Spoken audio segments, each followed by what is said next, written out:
Hello everyone, welcome back to my channel. Today we're gonna play another Jujutsu Kaisen dating sim called Convicted Hearts for Higuruma Hiromi. Let's begin. Okay. Show in show S in SW sing? Yes, why not? It's gonna be edited out anyway. They say the truth sets you free. That's why you still locked in a cell. The ceiling doesn't have answers, just the same hairline cracks you memorized, etched like spiderwebs into the off-white concrete. 4, which is probably unlucky, but you're not sure it matters anymore. It's been 22 days. They should be appointing you a lawyer soon. This time is running out for them to get a confession. Not that they don't try. Oh, saying that, I do know this because of Persona. Though, just kind of like the United States, they'll try to get a confession out of you. Their interrogations at least 6 hours on average, sometimes longer. Always the same questions, always the same inquiries. It doesn't matter how many times you say it. They're just trying to torment you. You don't do it, but that's not what they're listening for. You know the game too well. Less than a month ago, you sat on the other side of the table. You knew every angle they'll take. Psychological nudges. The strategic silence. You use them yourself. Justice, that's what they say they want. You always want it too, and you still want it now, but this time for ourselves. A little chuckle outside the cell door makes your pulse flicker. Your heart turns slow, like an animal scenting a trap. The guard voice grates against the hush. You've been appointed a lawyer. Your heart leaps, finally. The key turns in a lock, and the door groans open. Hurry up. Her frown deepens, cave deep as your refusal to confess personally assaulted her. She doesn't hide it. You don't blame her. They all expect you to fold. But they forgot who you were.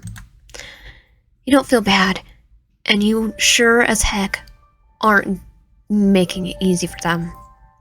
Good. Let them suffer too. More. You can't help but help the dry laugh that escapes when you sit down across from your lawyer. Of course it's you. Yay. Higuruma Hiromi doesn't flinch. He watches you through the transparent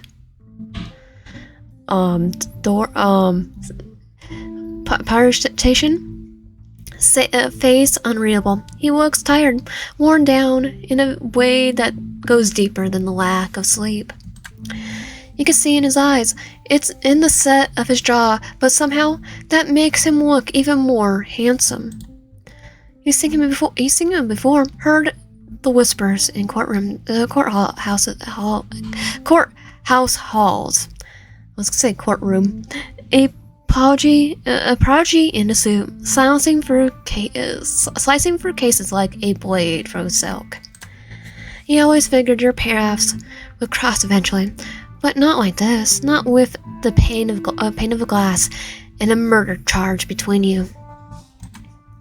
It's almost funny. He defends the ones no one else will. You put them behind bars.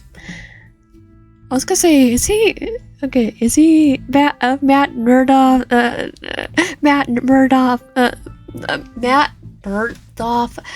Daredevil's equivalent, because that's what Daredevil does.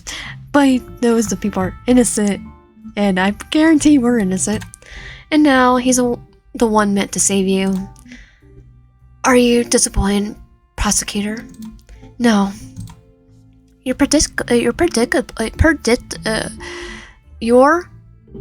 Predictable. Higuruma. Always going after the impossible cases. You think your case is impossible, why? You let out a slow sigh, leaning back in the chair, the rigid plastic digging into your spine. Yes, it's basically impossible. When the people accusing you can't even see what's really happened, or the real culprit.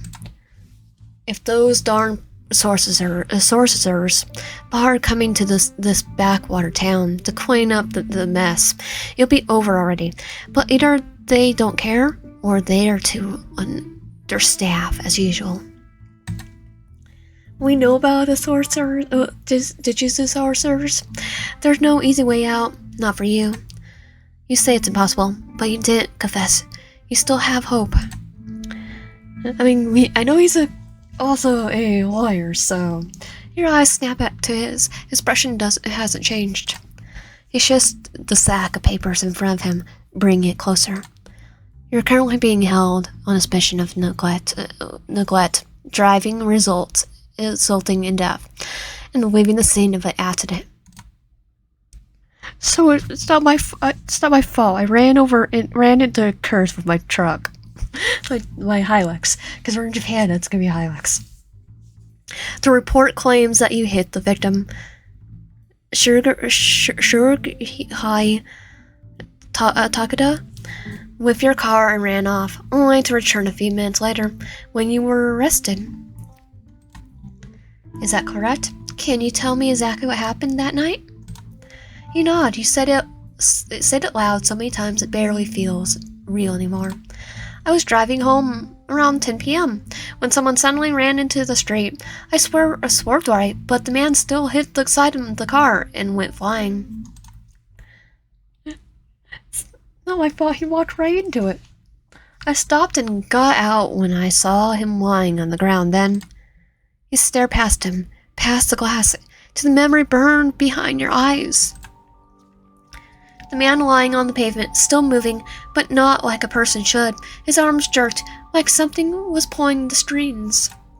Because something was. Dark purple threads were hooked into his back, twisting, alive. You look up, following them. A curse zoomed above him on the streetlight, mouth wide, teeth sharp, ready to snap shut around you. You dodged just in time, curse energy rushing around you. We were a sorcerer too? And then you ran? His voice pulls you back. You blink, then nod, trying to shake the weight of the memory from your shoulders. Yes, I went after the culprit. I couldn't catch them. So you know who the real culprit is. You met his gaze. He's testing you. You can't tell him the whole truth, not when it sounds like madness. Well, technically you can. He probably would believe you. If he thinks you lost your grip, he might twist your defense into a plea of insanity, and you'll get locked up anyway, just in a different place. I mean, if it's Arkham Asylum, I can escape, right? Let's stay silent. ...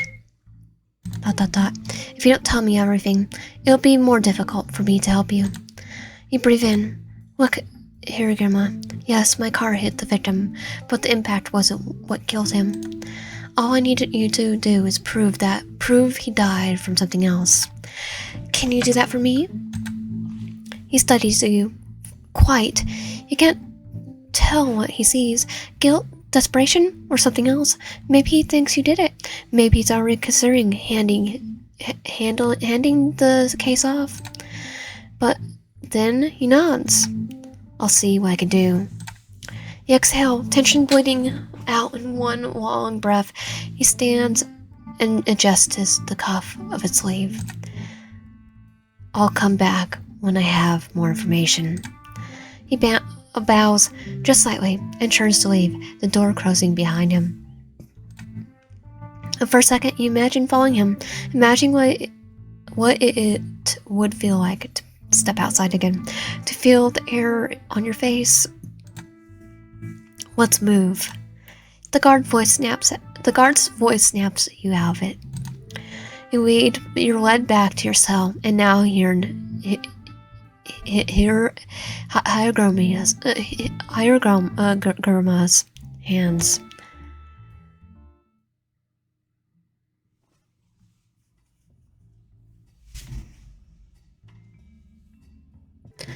Higuruma leans back in his office chair, the weight of the day sinking into his shoulders. The dim light from the desk lamp throws off shadows across the mass papers in front of him, evidence reports, testimonies, transcripts, all of them from her case. It's the most irrational thing he ever taken on. He pulls at the collar of his shirt, then rolls up his sleeves. His arms are sore. He's been revealing the same few seconds of footage for hours. There's no real explanation, no clear answer. When it's said the victim had been stumbling into the street before the impact, possibly disoriented, but doesn't explain how he died. He stumbles through the video again, eyes narrowed. There, the moment of impact. The victim collides with the side of the car, harder than he should have, like he launched himself into it. The force looks off. It wasn't the car that struck him, it was the opposite, and yet he died. Higuruma leans forward, the elbows on the desk, hands stapled as he replays the footage again. This time he focuses on her, the prosecutor. She steps out of the car, shoulders rigid, eyes wide. She freezes, then turns, like she senses something nearby. Her stance shifts. Then she moves fast, like she's reacting to something just outside the frame. She was fighting something, or someone, or something invisible. He runs again, slower this time. He runs again, slower now. His gaze flicks on her face. The quality is grainy, but even through the distortion, he recognizes the expression. He's seen it before in court. The same look she wears when tearing into a suspect with every ounce of righteous fury. The same cold fire she uses to pin criminals down and drag the truth out of them. A look that says, I know what you are, and I won't let you hurt anyone else. There's no mistaking it. Whoever or whatever she went after, she believed they were the real killer. And there was nothing on the footage. No second figure, no shadow, no movement in the corner of the frame, nothing. Just her fine ghost. He exhaled slowly, running a hand through his hair, frustration picking at the edges of his thoughts. What the heck really happened that night? There was more to her story, that much is certain. The truth hovers just out of reach, collided around her words and tucked beneath her silence. Why hasn't she told him everything? Is she protecting someone? Herself? Our sanity? The screen dims as the player looms again. He doesn't stop it, just stares, silent, as the frames flicker past. Her image replays over and over. The stillness before the storm, the sudden movement, the look in her eyes. Somewhere in the middle of the looping footage, something twists quietly in his chest. He doesn't know what it is. Maybe curiosity, maybe concern, maybe something else. He wonders for a moment what it would feel like if she ever looked at him like that. Before he can answer, the fatigue creeps in like a tide. Even his eyes begin to close. That image stays with him. Her standing alone against something no one else could see. She doesn't have a face alone, not anymore.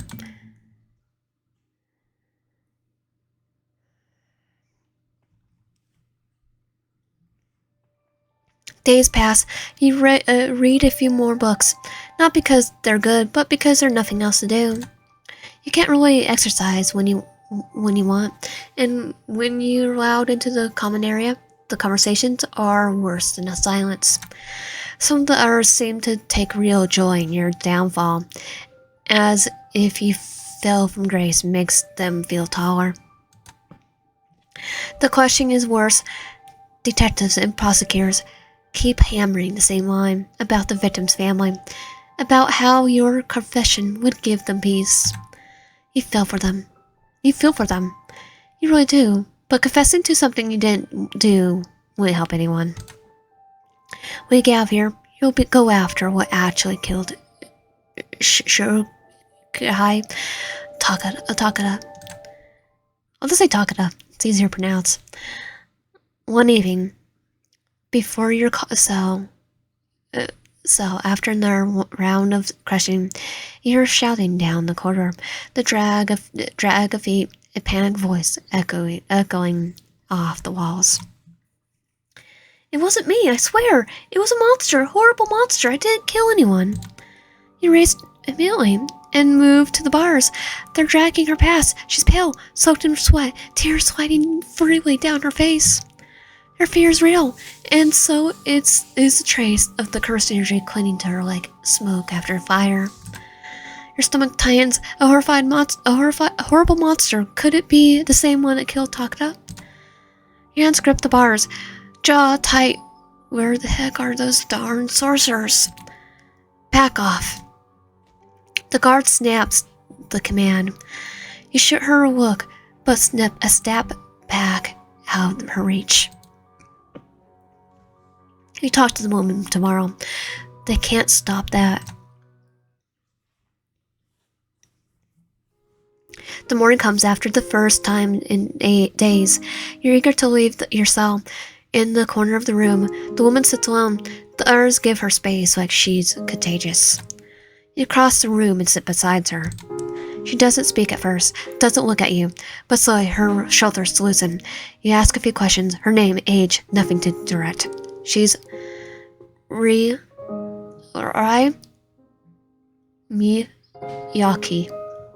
A college student. After a while, when her hands stop shaking, the words start to spill. It wasn't me. What did you see? You won't believe me.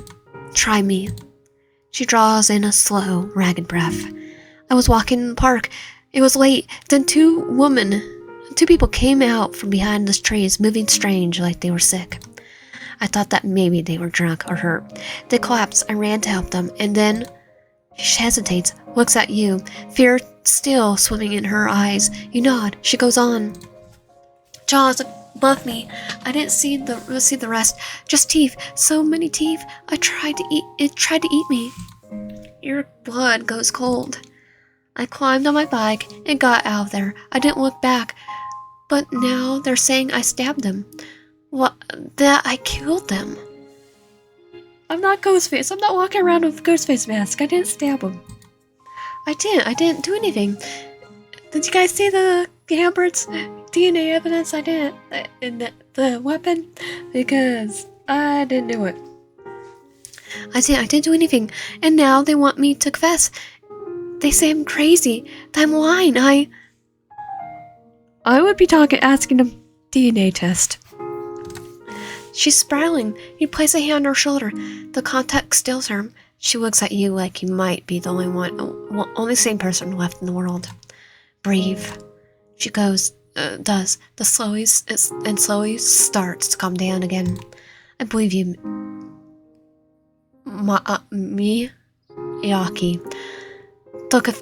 Don't confess to anything. We're getting out of here. The thing is the reason I'm here too. For a moment, she stares at you like you just tore open the sky. Didn't you really see them too? You nod. You said, let out a shaky, broken sound between a sob and laughter. Sob and laughed. The sound of someone who is no longer alone. Not long after, you called to the interview room. Higuruma enters with a slack of documents under his arm, thicker than the last time. When he sets them down on the table, the weight of them echoes faintly in the quiet room. You can't help but smile. He really is meticulous.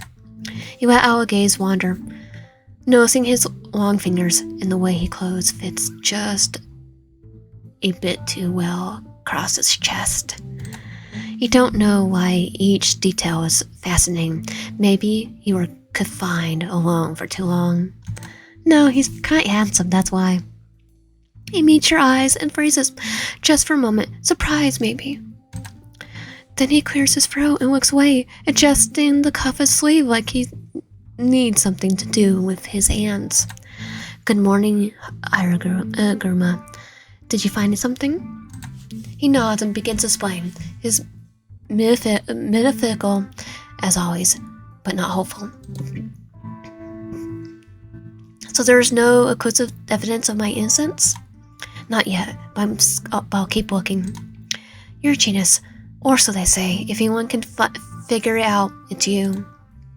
He pauses like he doesn't know how to take the compliment, then nods once. There has to be something he can use without involving the Jujutsu world. Something that stands up in court. Something that law can hold in its hands.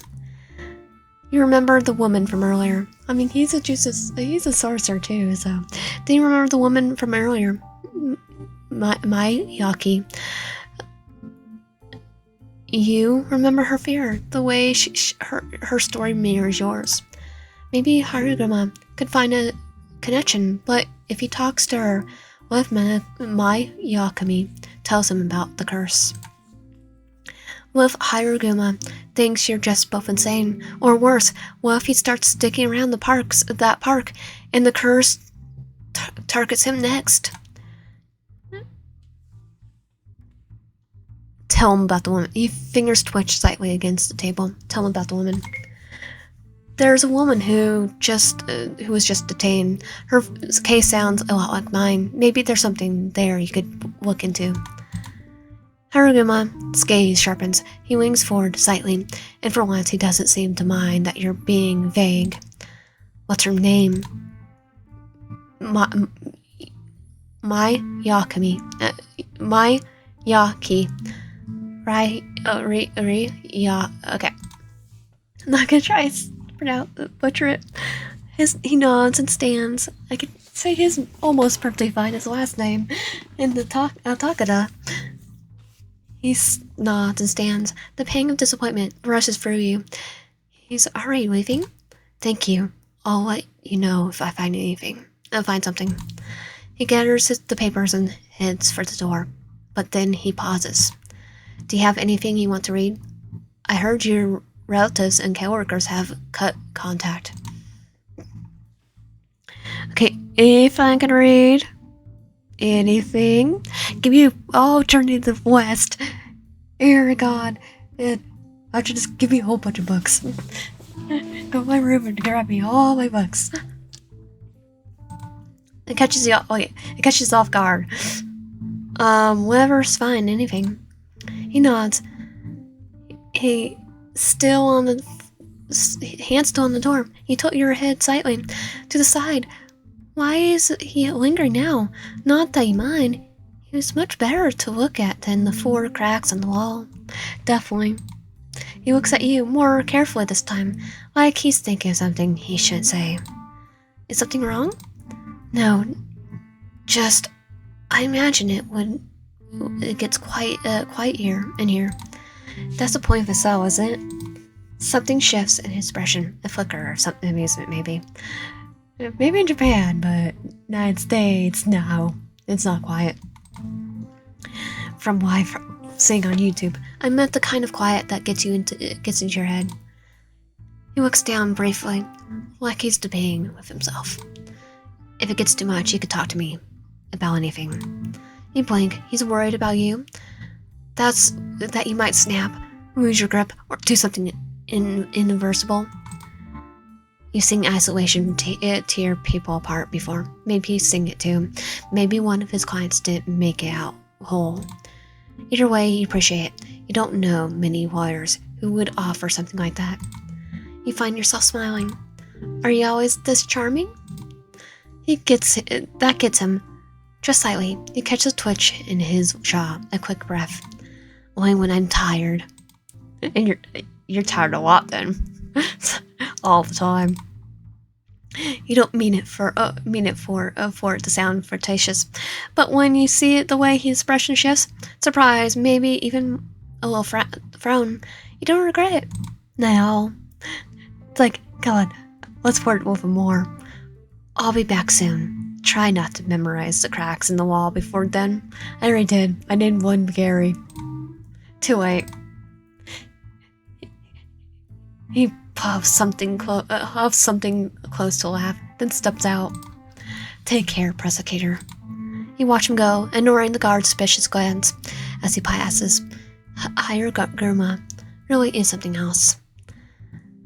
You wish he could have stayed longer. You're already thinking of what you would say next time.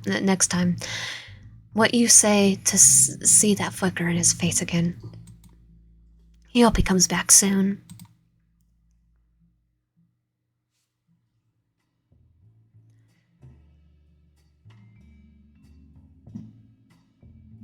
The office is quiet this early. The overhead lights casting a low hum across the room. Higuruma sits at his desk, silently hunched, the glow of the laptop screen casting soft light across his face. Papers lie scattered around across the surface. Case files, notes, everything tied to the prosecutor's case. How about our girl's case? You need to look at those too. Word has spread. Everyone knows he's the one defending her now.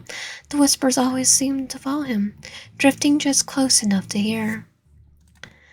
She's guilty, that she deserves it, that even he can't save her. He ignores them the way he always does. Instead, he reads, replaces CCTV footage again, eyes tracking every second like he might catch something new. Come on, catch the curse. She carved herself into his attention.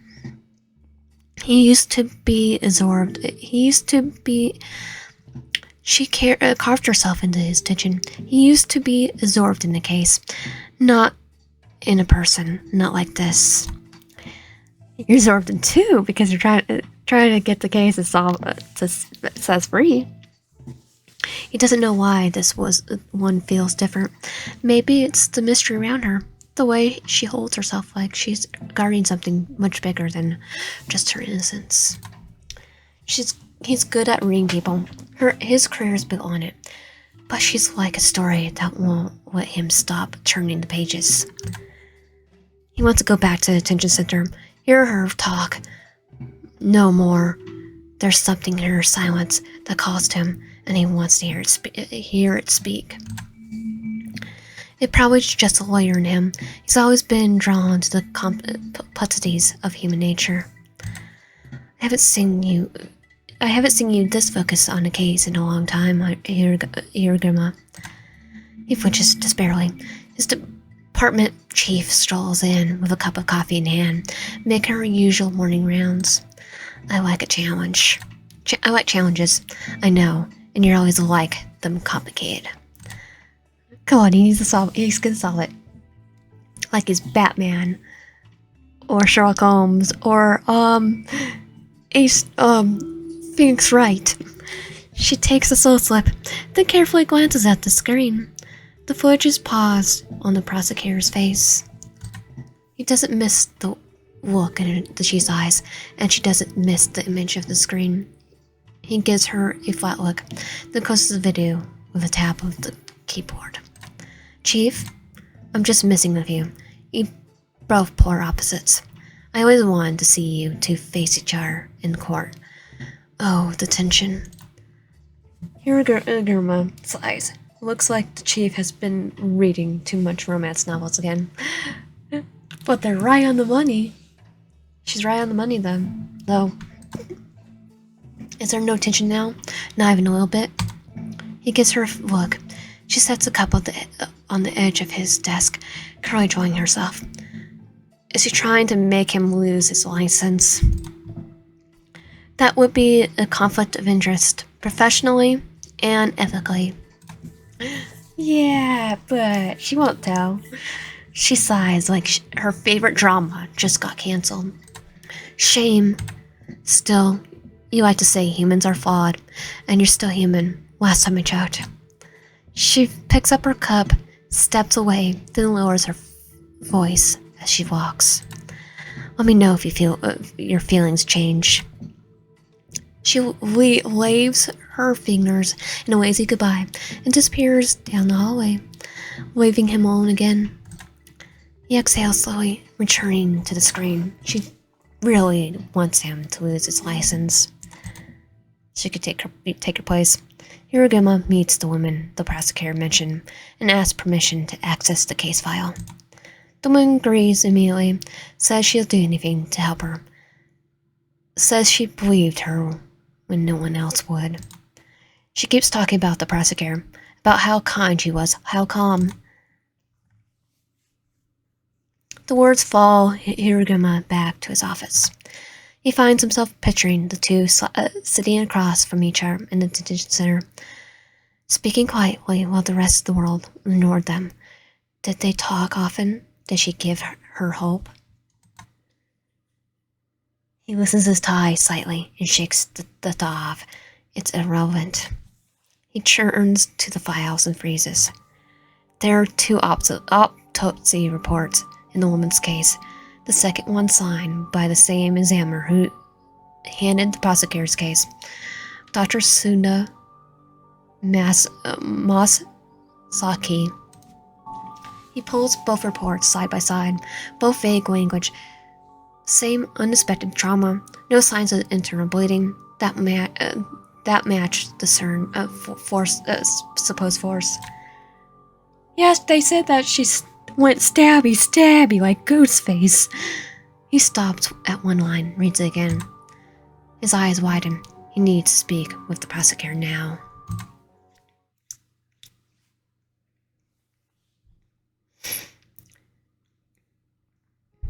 You've been reading the books Higuruma sent you.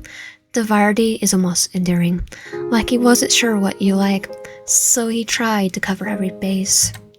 Literary novels, crime thrillers, romance, even manga. A few of the spines are cracked, the pages softened by the time in use. They weren't just hand-me-downs. Some of them are his. Did you give me One Piece? Because I'll be happy if you give me One Piece. Imagine him reading between court readings, tucked into a small corner in his office. His brows furrowed, one hand steady on the page, the other flickering a pen between his fingers. An image that became harder to shake lately. You have too much time in your hands. His face keeps feeling the silence, especially during their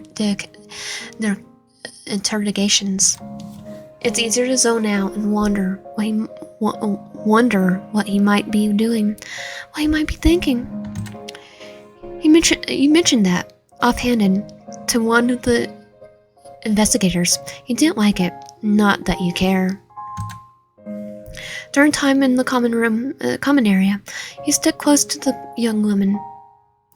The only one in this place who doesn't look at you like you've already been sentenced.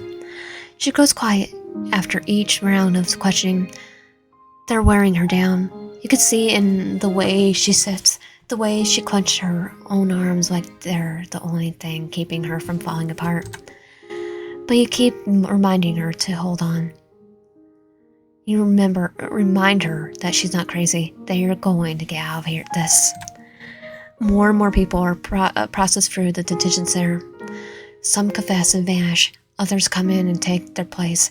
It's like the walls are breathing, swallowing people whole. And still you're here. It's not long before the guards call you to the interview room again. You don't let yourself smile too much, but you feel it, the flicker of warmth rising in your chest.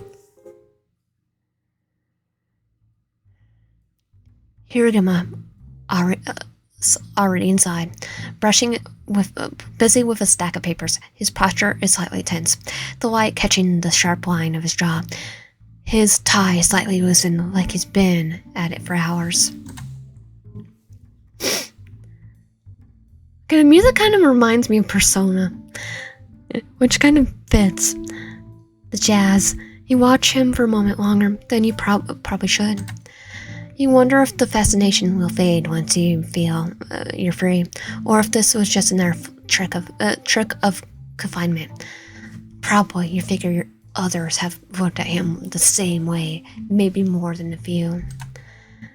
You don't dwell on it. The feeling will pass. Everything does in there.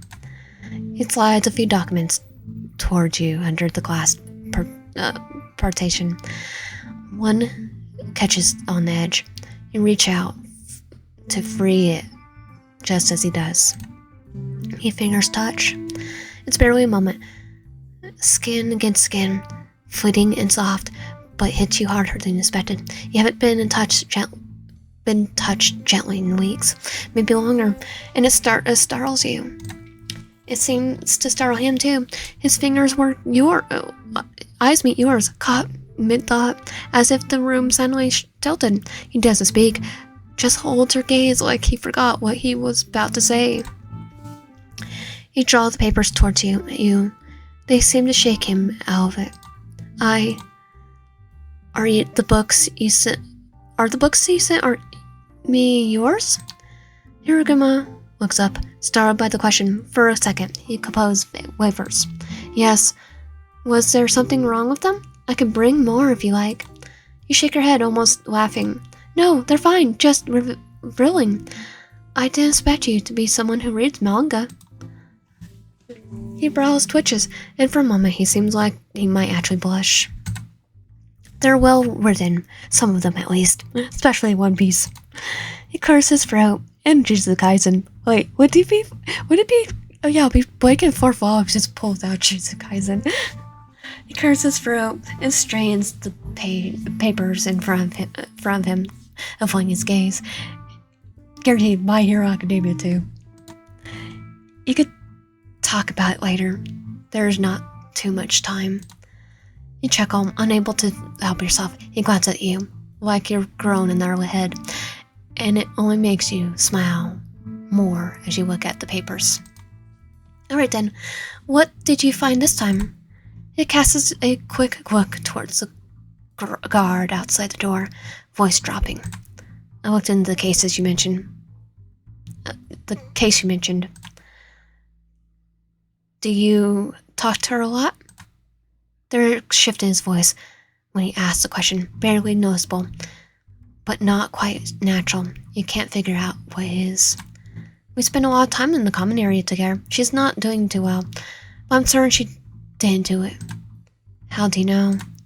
He's pressing you again, but you can't tell him. Intuition, I guess. Higuruma hums, then looks down at the file. He opens the folder again, voice quieter now. Something strange came up when I was reviewing her case. There was 2 autopsy reports. The second one was filed by the same examiner who did yours, Dr. Suda Masaki.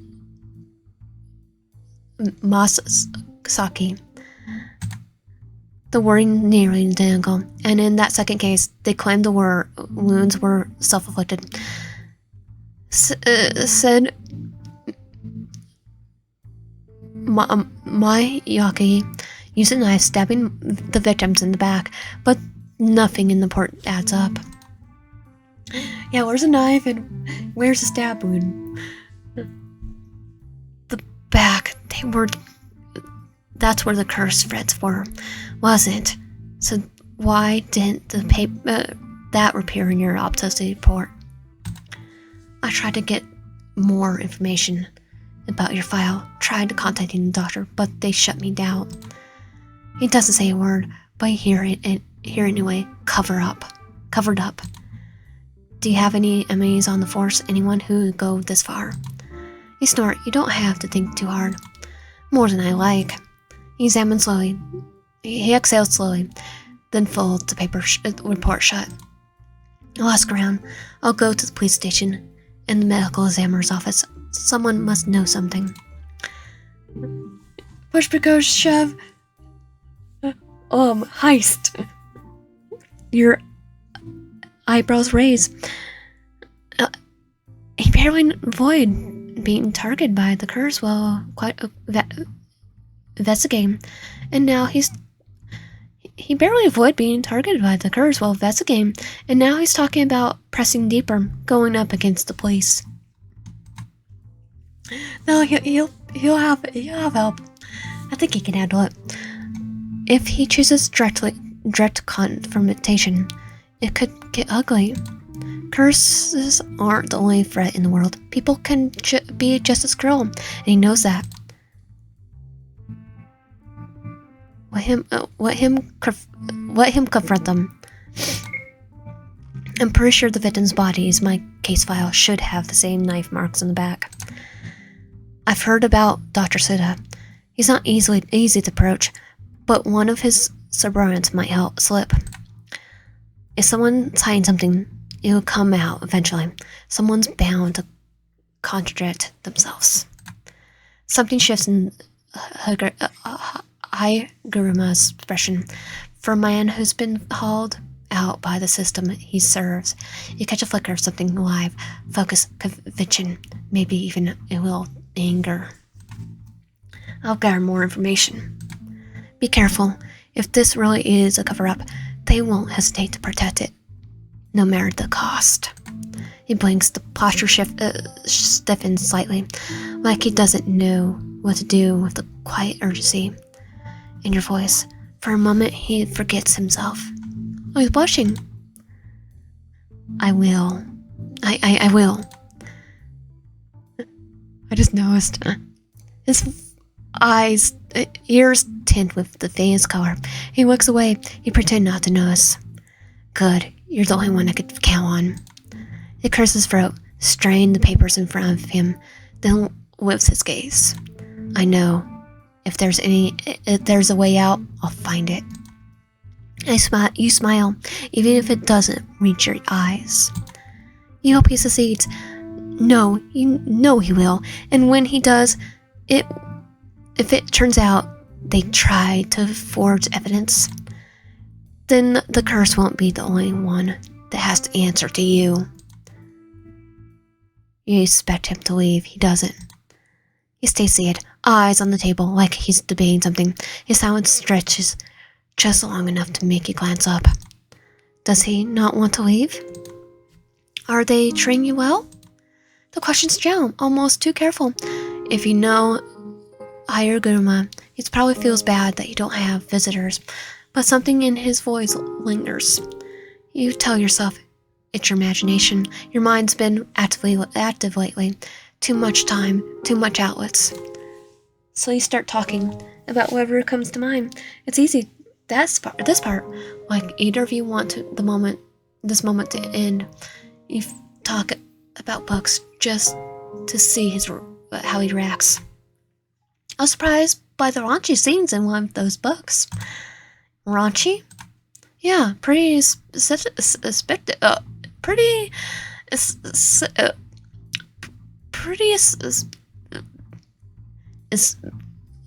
stuff. I'm just pretty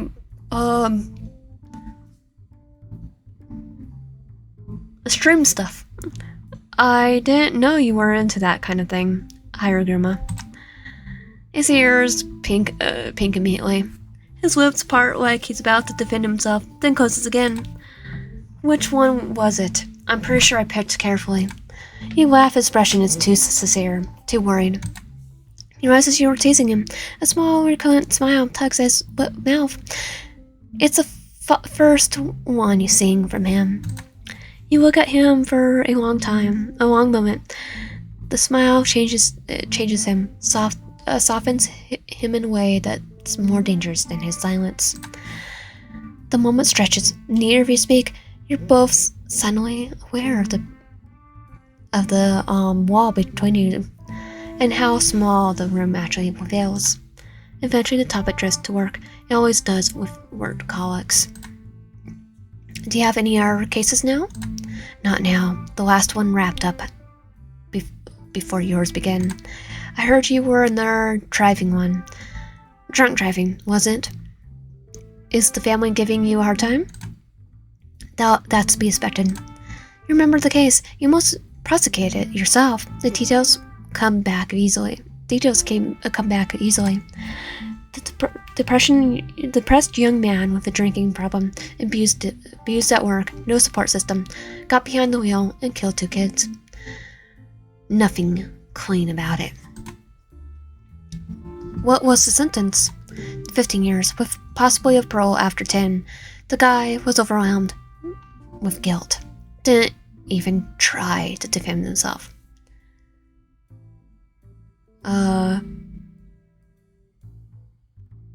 He got what he deserved? It's sad for everyone. I'm just gonna say it's sad for everyone. There's no winning in a case like this.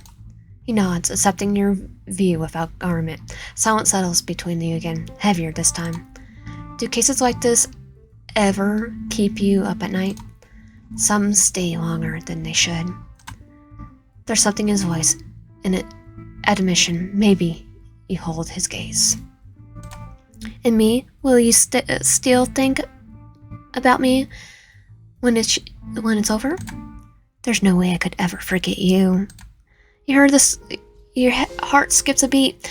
Higuruma blinks, color raising from his face as the weight of what he just said sinks in. I mean, your case, it's unique. There's a lot I still don't understand, and legally, it's very very unusual complex.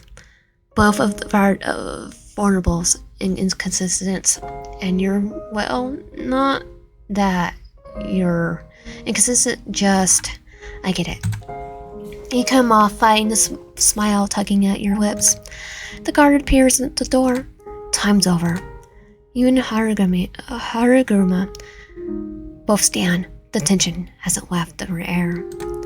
Thank you for the talk, Higuruma. Good luck. His hands hover near the edge of the glass. For a second, you think he's going to say something else. Then he catches himself and gives you a slight nod. Until next time, Pasakir. And you watch him go, wondering what might happen if there hasn't been a glass between you.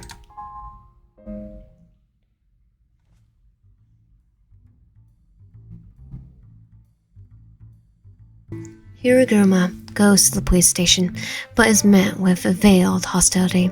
No one gives him straight answers. The silence, perceptible, heavy with suspicion. He thinks about the prosecutor. Now she's counting on him. He needs to keep moving forward. The medical examiner's office is openly hostile, but the stares start to the moment he signs in. Some are subtle, some aren't. He knows that look, suspicion, dressed up in forced civility. He could ask about Dr. Suda. The coroner listed on the autopsy. No one wants to talk. No, they ask him to wait. So he waits quietly, and there a young assistant logging case files at a terminal. This was the reason he came. Maybe the guy will say something, slip up. That's all he can hope for. I'm sorry, would you be able to pull the autopsy file for the incident on May 10th? I'm not supposed to give those out, but I can check if we send it. He types, the file appears. Higuruma sees it just briefly, but it's enough. The date, the timestamp. It's different from the one in his possession. He tries to remain calm. Can I get a copy of that one? The kid stiffens. Wait, you don't have it already? I'll have to ask my supervisor. Of course, thank you. The second assistant disappears down the hallway. Higuruma stands there for a beat. He shouldn't. He knows that. This is a violation. Illegal. Unethical. The kind of thing he once swore he'll never do. Because the truth was supposed to be enough. Yeah, but they're hiding the truth. They're doing illegal stuff too, so legal plus illegal means illegal? Not illegal? They're violating their stuff too, so... He stares at the terminal, at the glowing cursor, blinking like a dare. Then he sees her again. Her face crosses across the glass in the detention center. The strange calm she wore, not because she was afraid, but because she trusted him.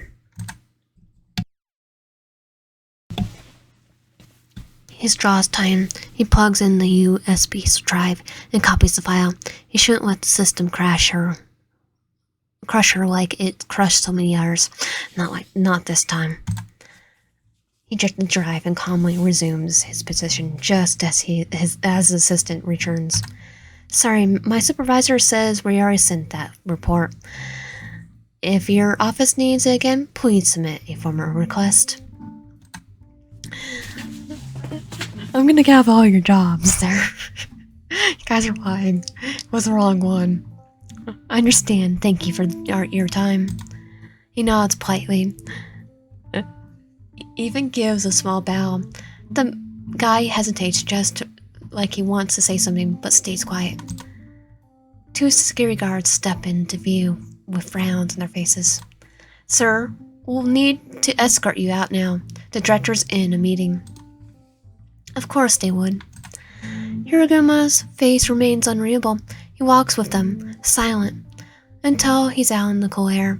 Until then, with the predicament thing behind him, does he allow the smallest of smiles.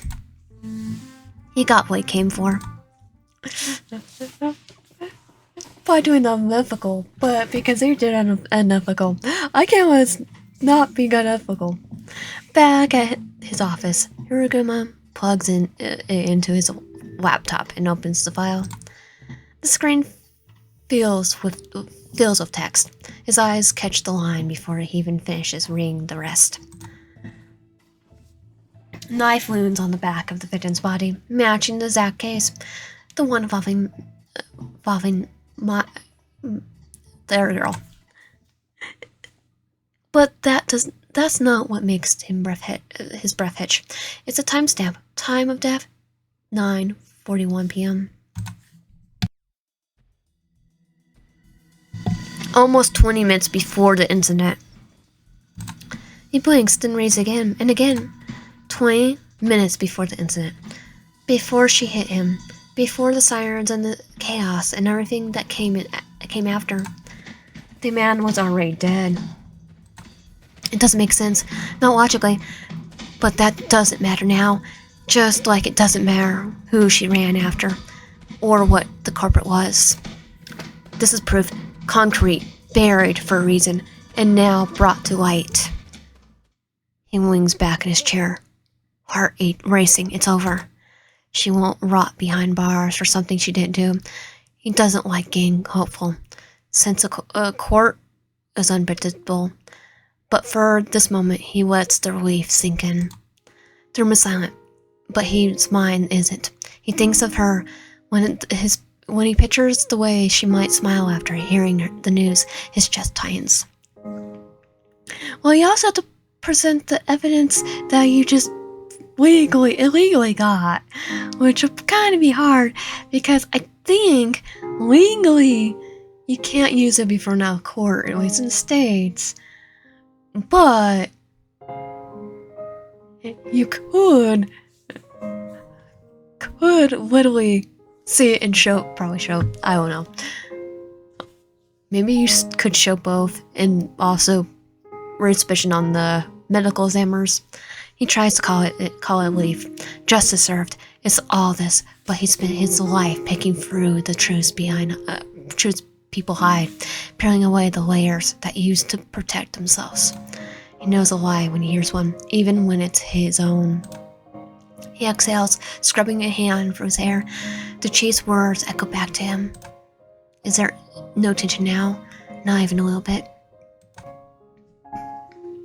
Is there? Is that what this is? He doesn't know how to name it. Not exactly. It's not bad, but it's just unfair. I'll just get together out. Just go ask us on the date after he gets out of there. Then there's no conflict of interest. He spent so long learning about the silence, how to silence his reactions, numbing himself to survive the weight of people's stories. But in doing that, he numbed the good things too. It felt good when they talked, when she teased him. It felt human. And then the dangerous part. He shouldn't be feeling like this. Not now. Not about her, especially not at a moment like this. But humans are flawed. And maybe that's not a weakness. Maybe it's the only beautiful thing we get. He doesn't want to let this go, even if he knows he should. Thankfully, no one can hear what's in his head, or he'll absolutely lose his license. He shuts the laptop. Time to go see her and end this madness.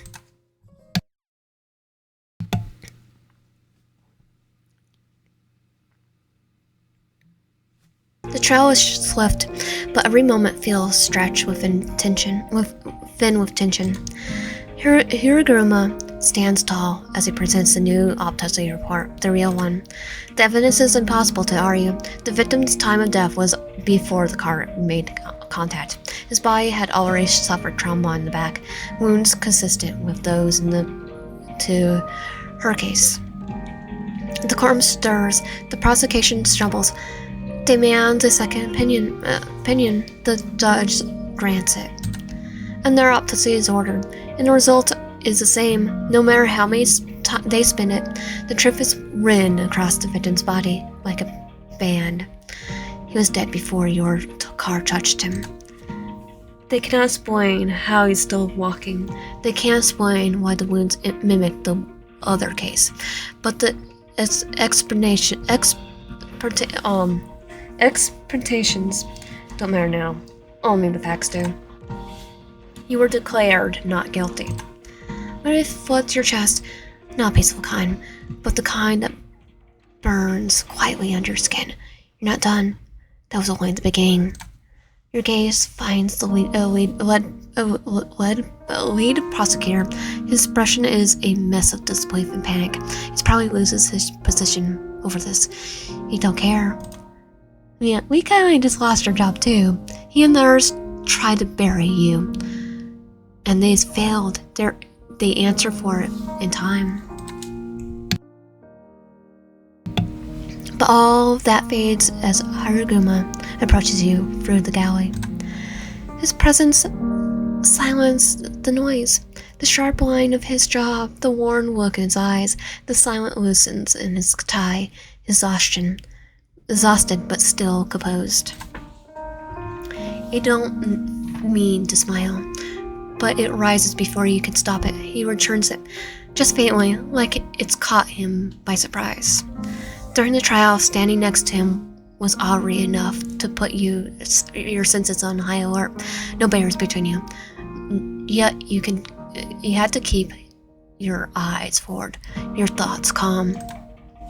But now there's nothing in the way, nor courtroom formality, or a glass holding you back. You step closer. Hug him. You don't overthink it.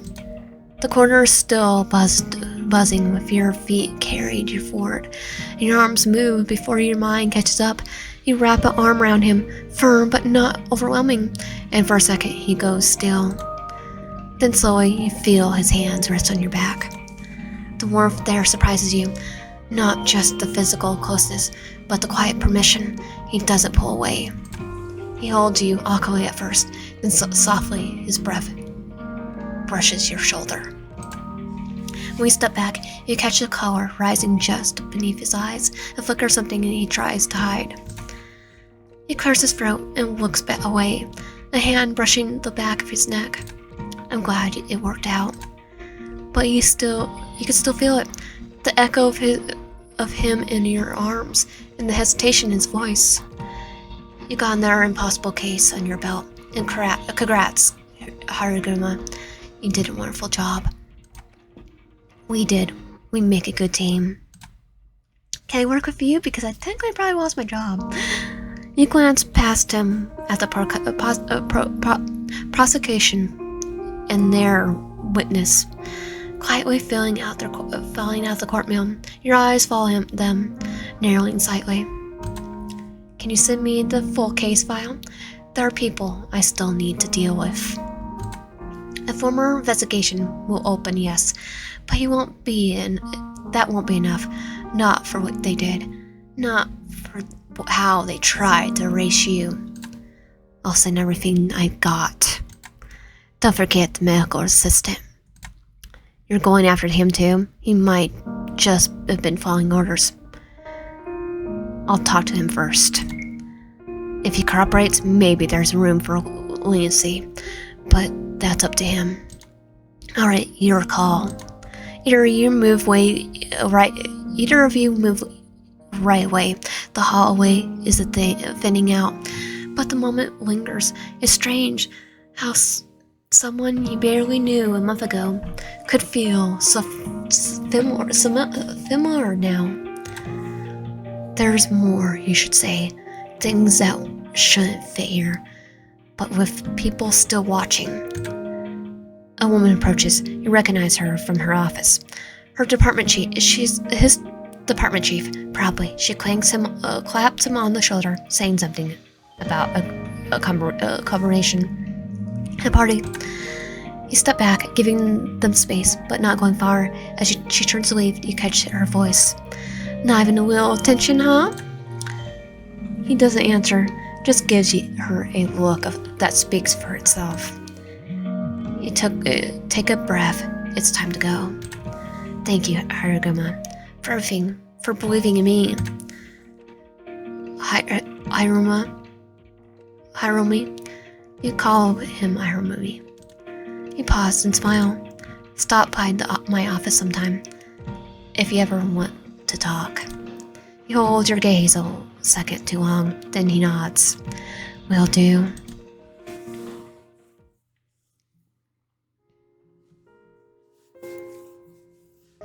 But he doesn't come. A month passes, life settles into something that looks like normal, though it never quite feels that way.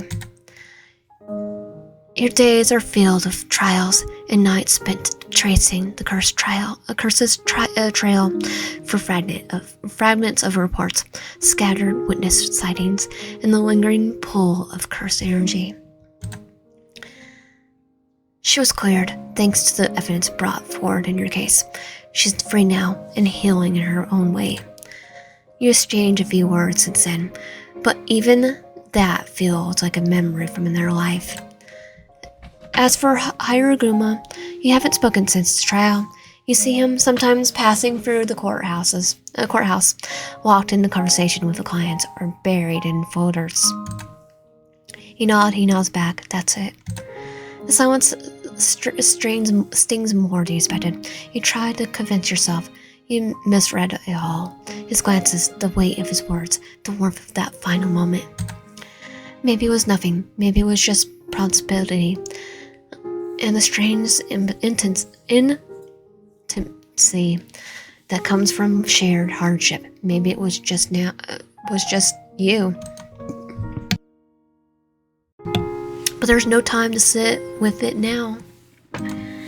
You reach for your cursed weapon, the curse that stirred everything, the one that you've been chasing since the night of the incident. You finally found it. You got work to do.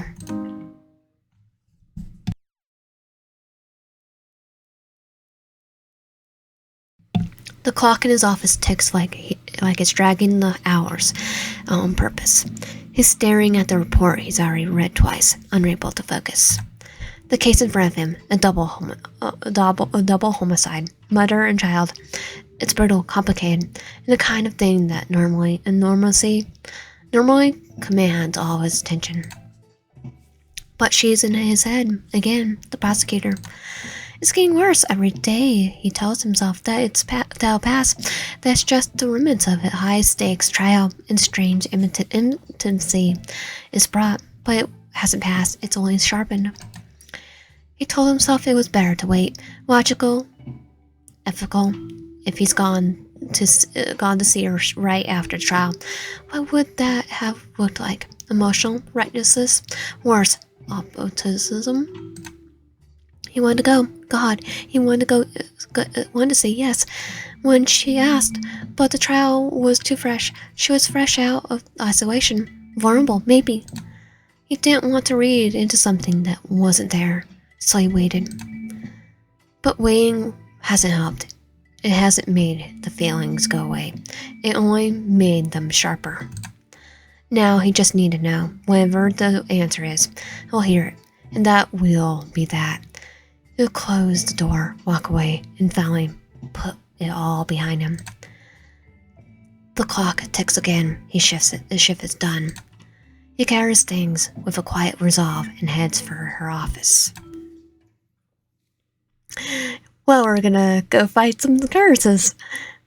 His expression stays calm, but his hands betray him trembling as he rides the elevator up to their floor. He stops outside her office, about to knock, when he knows the door is slightly open. Something's off. He stops inside slowly. The metallic scent hits him first. Blood. He calls her name. Hiromi? Her voice comes from the floor. He turns the corner, and there she is, slouched against the wall, a trail of blood streaked across the floor behind her. Beneath her. He panics, rushes to her side. What happened? Are you right? Did you call an ambulance? Before he could pull out his phone, she reaches up and touches his face, gentle but firm. Hey, I'm fine, just resting. But she pulls out her shirt slightly, showing him her arms, her side, no wounds, no bruises. See, I'm fine. He shakes his head, unconvinced. His eyes move over her again, searching for damage. This doesn't make any sense. You don't make sense. She laughs. Of course she laughs. What happened? I just pushed myself too far. It's nothing serious. She's holding something back, again, like she always does. And he wonders, not for the first time, if he'll ever truly know what she's carrying, what she's hiding. What are you getting yourself into? What are you getting yourself into?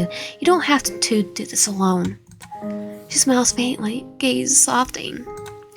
I'm not alone anymore. Then, after a pause, I've never seen you show so much emotion. It's cute. You're cute when you're worried, Hiromi. His mind short-circuited. Cute? I had checked to that statement.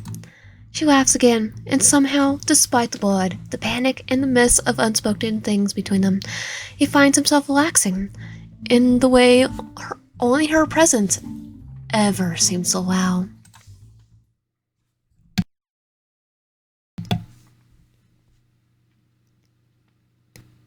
He came back from the bathroom in clean clothes. That was a close call. If Hiromi had arrived just a moment earlier, he would have seen you healing.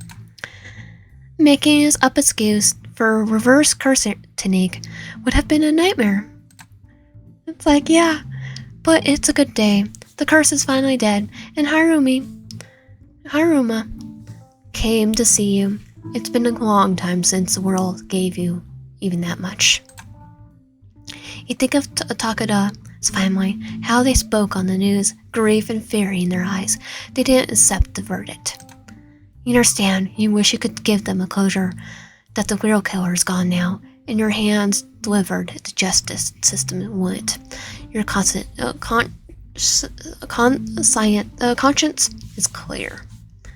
It's clean. It's like, yeah, they're saying I killed him.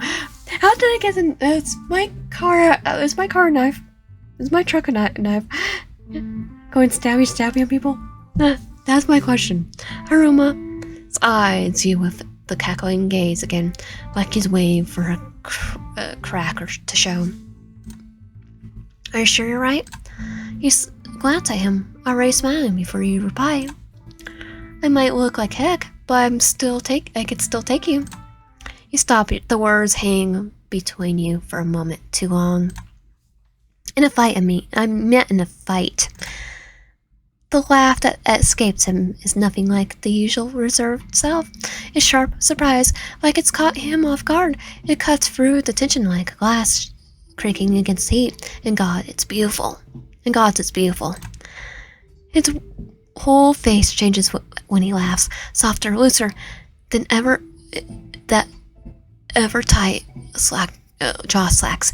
The line around his eyes crease just enough to show the glimpse of something boyish underneath the cynicism. I see the smile, though. You watch him like you've never seen him before. Maybe you haven't. Not like this. You know what? I mean it that way too. His laughter fades slowly. His eyes catch yours. He doesn't look away. He steps in close. Yeah? Yeah. He wings in.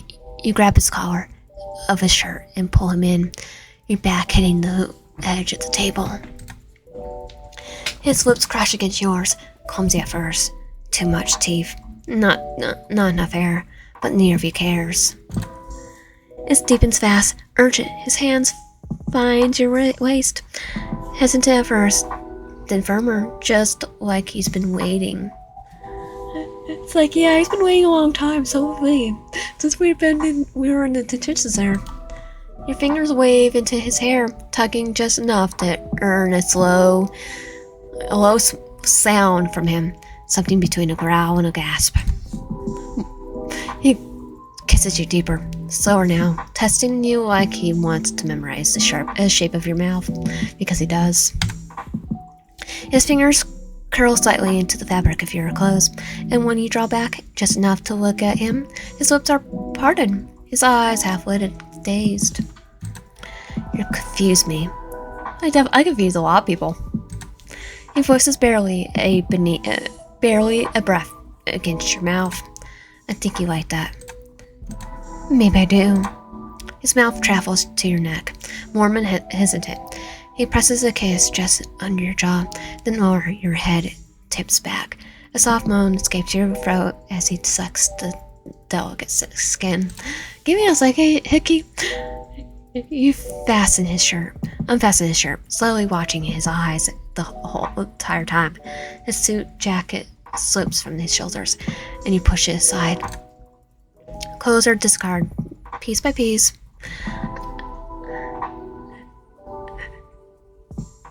Until you're both you perch on the table. There hits nothing compared to the heat of his breath.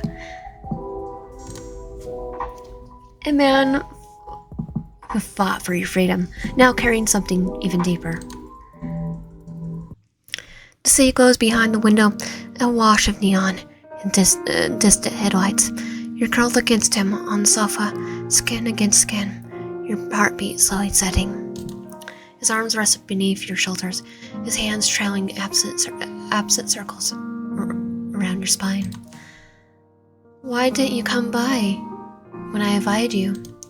Your voice breaks the silence gently, like you're testing the shape of it in the dark.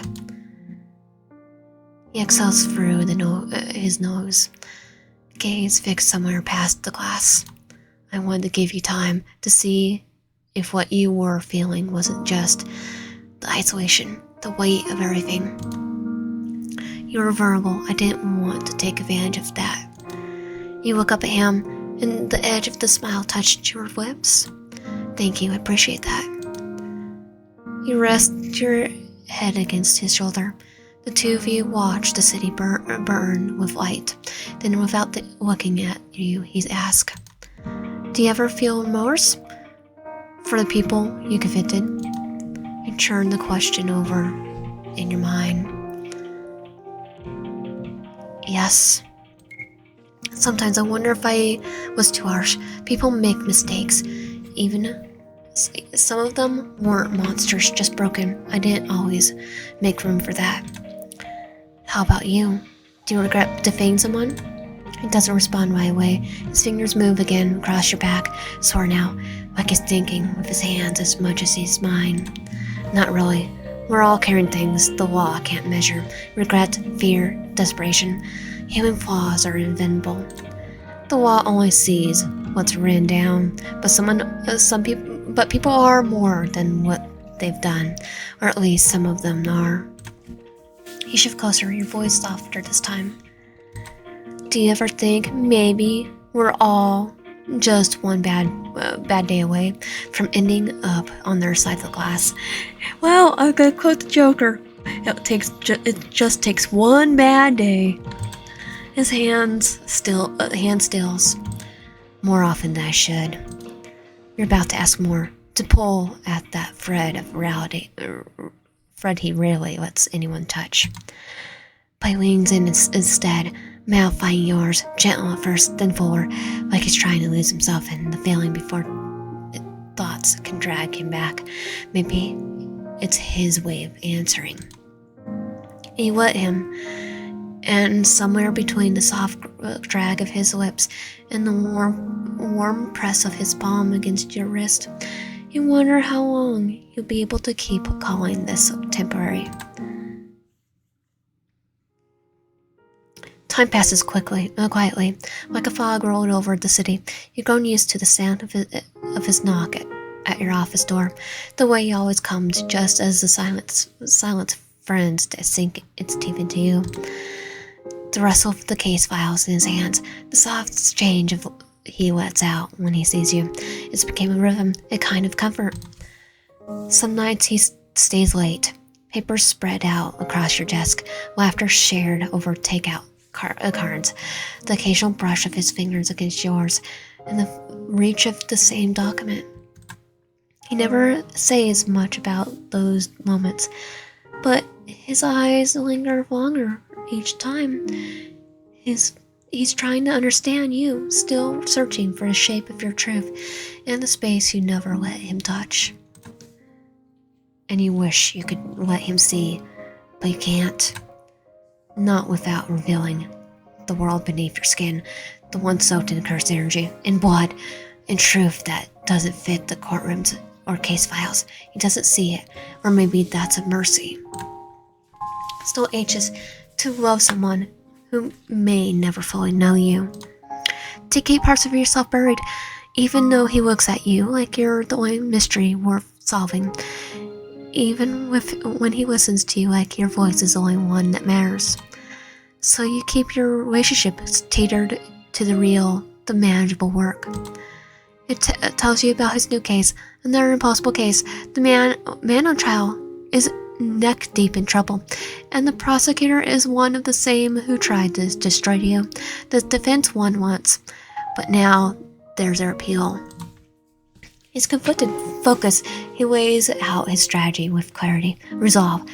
But when he glances your way, you catch it, something fraying at the edges. His belief in the law, in fairness, in the system he's devoted to his life to, is wearing you thin. You sit beside him, shoulders to shoulder. Your hands close, but not quite touching, and you try in all the small ways you can to hold the parts of him that still believe, just like he once held yours. You wait in your office, pacing more than working. Hiruma was supposed to update you about the trial today, but hours pass by with no message, no call, still, there's a knot in your stomach that won't loosen. A sense heavy and cold in your bones that something is going to happen. You grab your coat and head towards the courthouse. Is this gonna end up in our actual canon? The closer you get, the louder the noise becomes, shouting, hurried footsteps, and the sharp pitch of panic. People are spilling out of their courtroom, screaming, faces pale, clenched each chair, and flee down the corridor. Your curse energy reacts before your brain does. You feel it, a presence. No, waves of it. Thick, red curse energy floating from inside the courtroom. You push through the crowd, heart hammering. Inside, the thing hits you like a brick wall. Blood stains the floor. Two bodies lie motionless beneath the flickering overhead lights. The air is metallic and still, thick with silence that comes only after violence. Then you see him. Hiruma steps out of the courtroom, his face unreadable, his expression carved from stone. His posture is too calm, too composed, but the blood in his clothes betrayed the truth. A gavel hangs from his hands, slick with blood. You open your mouth to speak, and your voice dies when your eyes lock on the weapon. The gravel, covered in blood, your breath catches. His raging curse energy, raw and vital, like it doesn't quite know where to settle. It wraps around him like a second skin. Your mind reels. It's like, he's not a sorcerer. He wasn't a sorcerer. He couldn't even see curses before. Well, now he can. What the heck happened? Then his eyes find yours. Maybe when we kinda got together. He stops in his tracks, staring at you.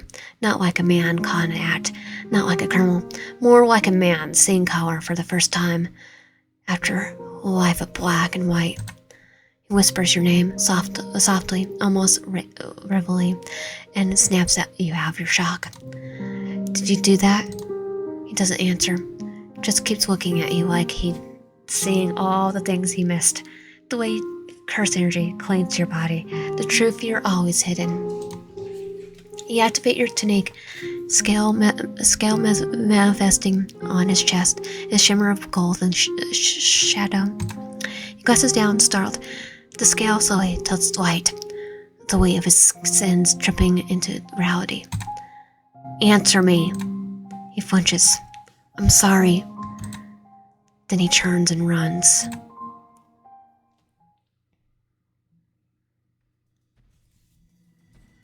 You take a few steps after him, curse energy tumbling in your veins like it's beginning to be used.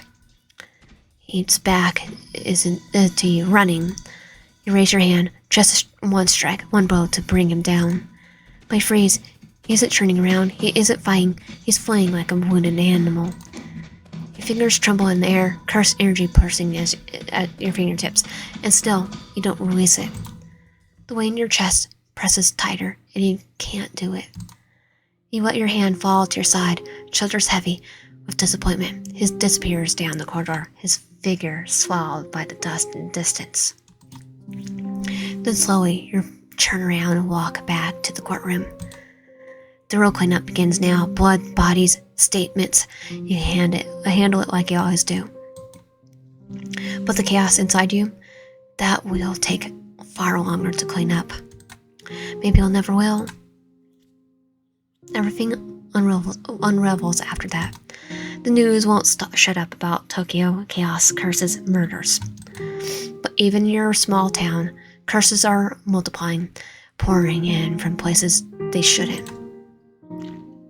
You spent your days cycling through them, one after another, your body aching with exhaustion. Your nights, those are harder, because no matter how many curses you exercise, no matter how many deep you bury yourself in work, you never think about it. You keep thinking about Higuruma. How did he develop a curse technique? Why him, of all people? Why did he do what he did?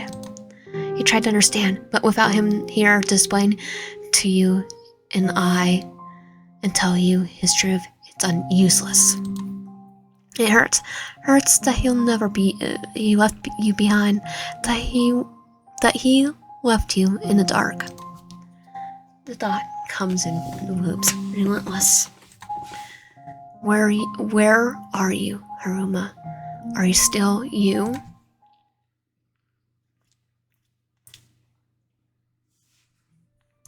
Tokyo's a mess, haunted, half crumbling, still reveling from the weight of everything that happened. The streets feel colder now, lonelier. He walks them in silence, head back down, hands shoved in his coat pockets, like maybe if he keeps moving, he'll forget the blood on them. But he can't. He's killed people, too many. Shukuna might be gone, but that doesn't mean Higuruma is redeemed, not even close. He finally understands her now, what she was hiding and why, but he can't even talk to her about it anymore. He lost something real when he chose this path, destroyed a future before he even had a chance to begin. He doesn't expect forgiveness, but she deserves the truth. Because no way in heck is she going to forgive him, not after what he did, not after what he became. She's a prosecutor. She believed in justice and truth to him, and he shattered all of it. He'd keep going as a sorcerer, as a man with too many sins and not enough pence. He'll keep saving lives if it means balancing the scales, even if it's just a little. But first he has to face her.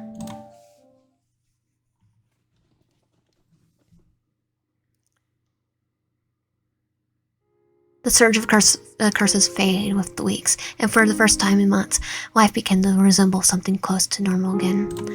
You return to your work as a prosecutor, but something has shifted. A dull age settles in your routine. You still think about him every day.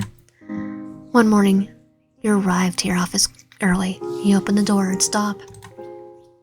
He's there, standing in the middle of the room like a shadow that never left.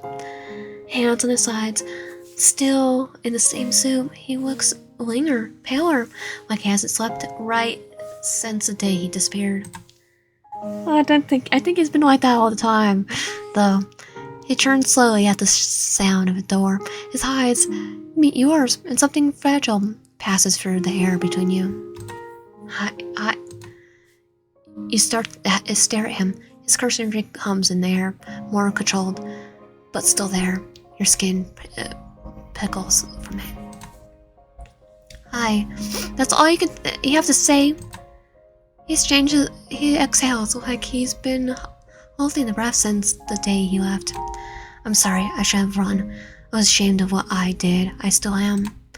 His voice is soft. There's no defense, only the truth. It hurts more because of that. You study him, the way his shoulders carry the weight of it, everything. But his jaw is set like he's ready for whatever judgment you offer. How many more did you kill? He looks down and tells you about the calling game, about the people he tried to save, the ones he couldn't, about the monsters, both cursed and human. He doesn't flinch when he speaks of death, doesn't try to paint himself as a hero. They didn't prosecute me in the end. Someone from the Jujutsu headquarters intervened. But I asked Shimizu to press charges anyway. I want to pay for what I did. You say nothing for a long moment. Just watch him. The man who once stood beside you in the courtroom. The man who once made you feel less alone. You think of all the nights you wondered where he was, if he was still alive, if he even thought of you. You think of the truth he shattered, and talks to you once. And talks you once he had about people being more than what they've done. Back before being burned. I'll be your defense if you need one. His eyes widen, and for a moment he just stares at you, like he can't believe what he said, like it's hurt to hear it. Are you sure? You take a deep breath. No, you're not sure. Not entirely, but you need to see it through. Someone once made me believe that human flaws are not always a reason for condemnation, but for a reason for condemnation, but a reason for empathy and second chances if the person owes up to them. He breathes in, trembling, quite a quiet thing. Thank you. I'll work hard to be worthy of your trust again. Come back. You came back. That's a good start. You both sit near the window, shoulders close. The city hums below, distant and unreachable. If anything, this made me understand you better. The secrets, the silence, what you were carrying alone. He pauses, his voice dropping. I want to understand more, help you carry it, if you let me. You glance at him, the corners of your mouth tugging upward. That might be another impossible case. Then it's a good thing I'll never been afraid of those. You chuckle, the sound is soft and surprise. Your laughter mixing with him well outside. The city begins to stir again, unaware of the quiet truths unfolding above it. Ending 1 out of 3. So if we do the complete opposite of what we did for ending 1, let's see what happens if we do the complete opposite of what we did for ending 1. Guarantee what ending to him was the best idea. He got what he deserves. He robbed children of their lives. He shouldn't be walking free. Not accepting your view without argument. Silence settles between you again, heavier this time. Do cases like this ever keep you from up all night? Some stay longer than they should. There's something in his voice, an admission. Maybe he holds his case. And me, will you still think of me when this is all over? There's no way I could ever forget you. Your heart skips a beat. Higuruma blinks, color raising from his face as the weight of what he just said sinks in. I mean, your case is unique. There's a lot still I still don't understand. And when it's very unusual complex, full of variables and inconsistencies. And you're, well, not that you're inconsistent, but I get it. I keep lying to you. You cut him off, finding the smile tugging at your lips. The guard peers at the door. Time's over. You and Higuruma both stand. Tension hasn't left the air. Thank you for the talk, Higuruma. Good luck. His hand hovers near the edge of the glass. For a second, you think he's going to say something else. Then he catches himself and gives you a slight nod. Until next time, prosecutor. And you watch him go, wondering what might happen if there has been glass between you.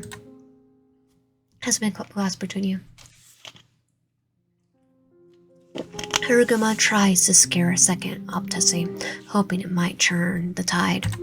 He finds a private forensic examiner, someone with credentials, but little repetition to lose.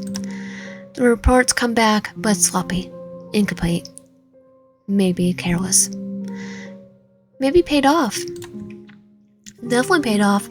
It's no use.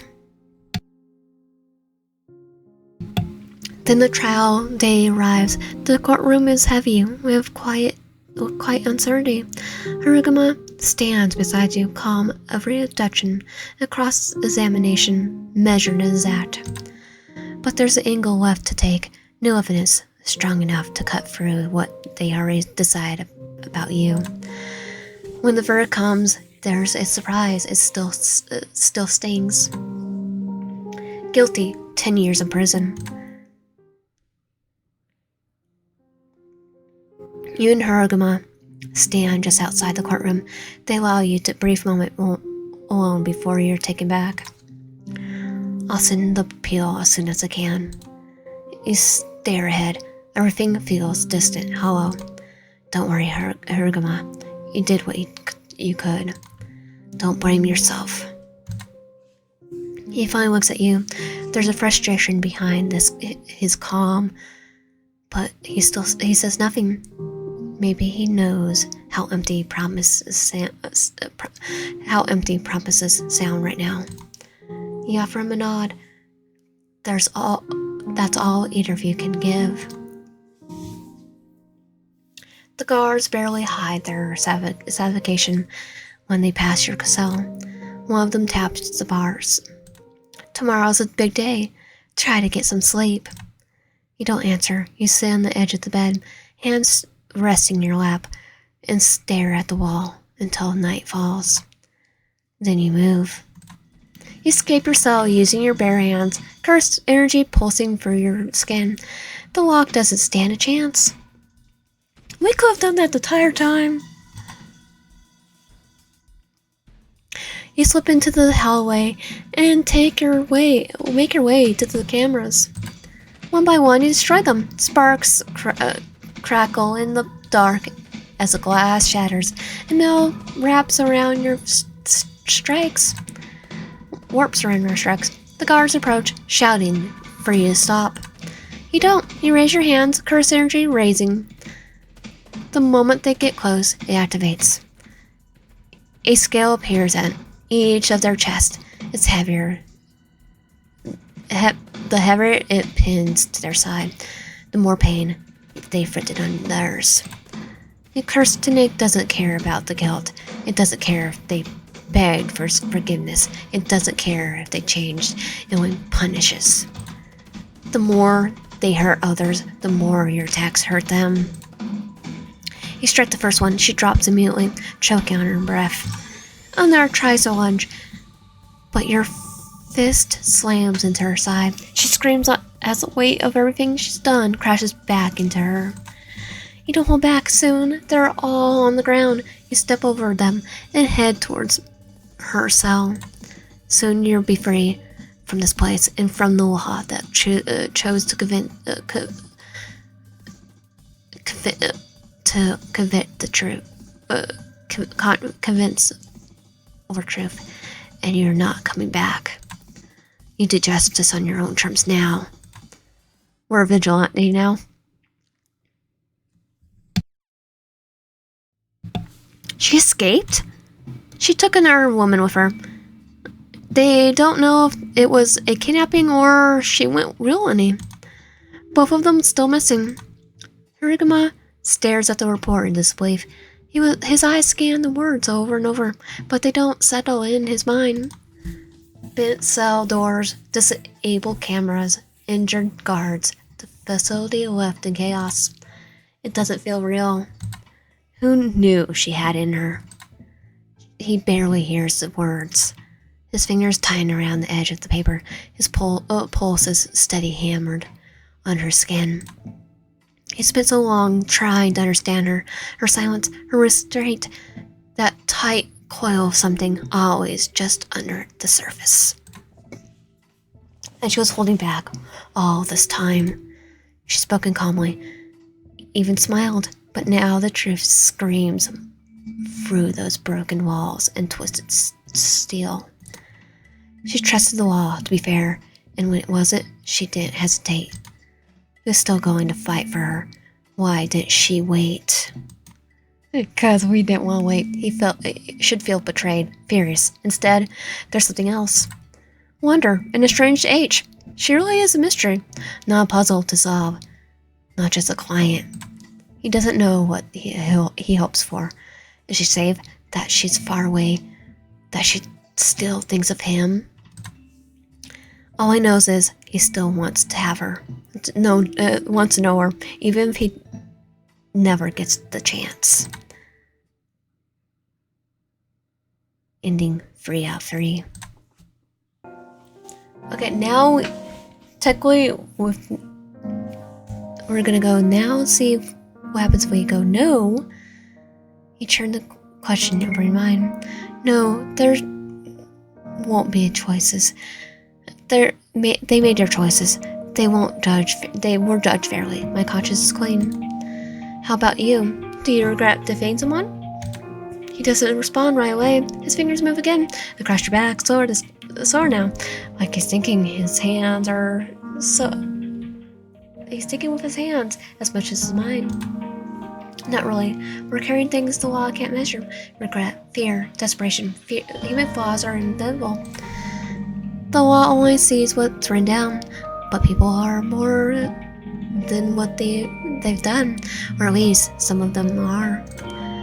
You shift closer, your voice softer this time. Do you ever think maybe we're the ones just one bad day away from ending up on our side of the glass like the Joker? His hand stills. More often than I should. You're about to ask more. He pull at the thread he rarely lets anyone touch. He wings instead. Mouth fighting yours. Gently at first, then for, like he's trying to lose himself in the feeling before thoughts can drag him back. Maybe it's why he's answering. His way of answering. You're him, and somewhere between the soft drag of his lips and the warm press of his palm against your waist, you wonder how long you'll be able to keep calling this temporary. Time passes quickly, like a fog rolling over the city. You grow used to the sound of his knock in your office door. Watch, I'm just gonna skip this.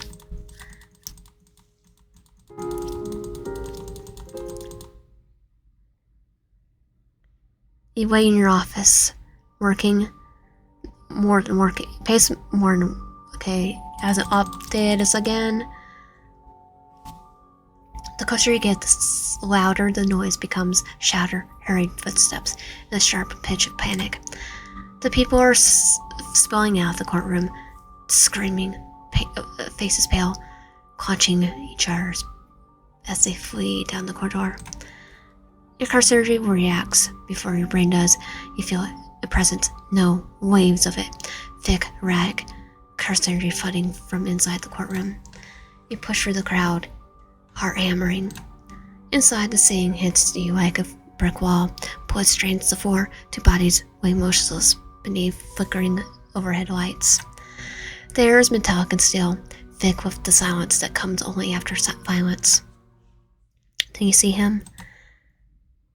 Hiruma steps out of the courtroom, face unreadable, expression carved from stone. His posture is too calm, too composed, but the blood in his clothes betrayed the truth. The gavel hangs from his hand, slick with blood. You open your mouth to speak, but your voice dies when your eyes locked with the weapon. On the weapon, the gavel, covered in blood. Your breath catches. He's radiating curse energy, raw and vital, like it doesn't quite know where to settle. It's wrapped around him like a second skin. Your mind reels. He's not a sorcerer. He's not a sorcerer. He can't even see curses before. What the heck happened? Then his eyes find yours. I'm gonna joke and still say, it was when we got together. That's what happened. He stops in his tracks, staring at him, just like a man caught in the act, like he was a criminal. More like a man seeing color for the first time after a life of black and white. He whispers your name softly, almost relevantly, and it snaps you out of your shock. Did you do that? He doesn't answer, just keeps looking at you like he's seeing all the things he missed.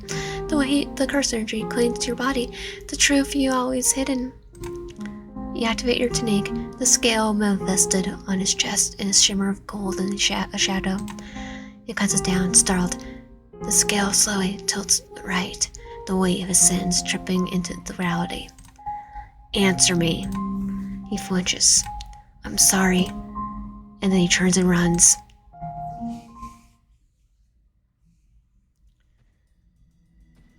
You run after him. Why did you do this? He doesn't answer. His footsteps echo ahead of you, uneven, frantic. Stop or I'll make you. He keeps going.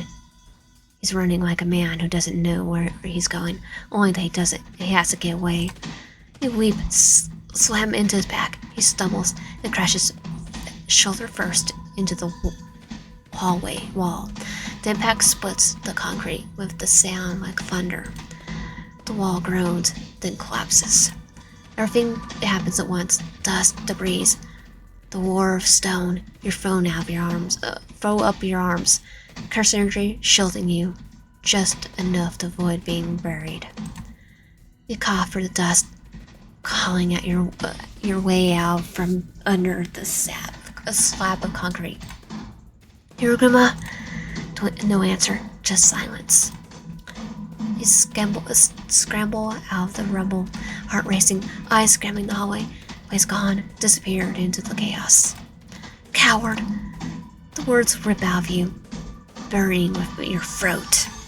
Your heart pounds. The weight of the betrayal dips deeper than the rumble you just crawled through. You bite down the sting in your chest. He made his choice, and he's as if he ever shows his face again. You'll pay for it, just like anyone else, no matter what he meant to you. Ending to out free. And that was Convicted Hearts. If you like my content, please like the video. If you have already, consider subscribing. I'll see you guys next time.